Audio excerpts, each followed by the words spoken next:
Uy. Oh, Kaya na po kayo parcel. parcel naman dumating. Ano kaya to? Ewan ko po. Guys, may dumating akong parcel, oh. Tara, buksan natin kung ano to. Bayad na po yan. Ah, bayad na ba to?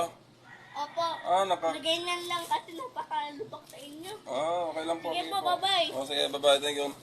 So guys, mayroon tayong dumating na parcel. Tara, tingnan natin kung anong laman ito.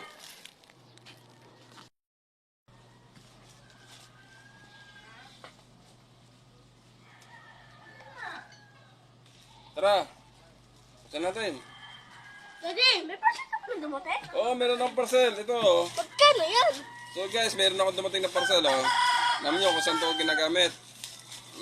Tara, buksan natin ito, oh. Ha? Ano yan? Ano kaya yan? Tulungan na nga kita Hindi dyan. ako na. Kaya ko na ito, anak. Ayun, ito pala, oh. Sana! Wow! Kailan nyo kaya ito in-order? Magkano ang bili nyo dito, Daddy? So guys, alam niyo ba tao kung ano? Dati Ako itong na wala. ang sasagot. Dati- Ito ay pantanggal ng talong. Ganito yan, anak. Ayan, oh. Anak, anak. Yun, may lock pala siya, lock. Ayan, oh, may lock siya.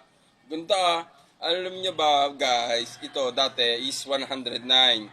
Binili ko lang sa TikTok ng 23 pesos. Bakit sinabi mo yung ibang app? Sabihin mo Shopee. Sabihin mo shop online. So guys, tara! Samahan natin si Daddy mag-ani ng kanyang talong gamit ang Cutting plants, yan. Sige, So pakita guys, mo na. gamitin natin to. Sampulin natin, ha. Kuha tayo ng talong dito. Okay, kita ba Oops, kayo? medyo dito tayo sa kabila. Okay. So, guys, Ito! samahan niyo ako. May nakita ko. Ito, guys, malaki. So guys. Yan. Subukan natin itong bagong items natin, ha? Kuha tayo ng talong. Yan, tayo. Tanggalin natin itong mga halaman na takip. O, yan. Tanggalin nga mo. Oh, ganda.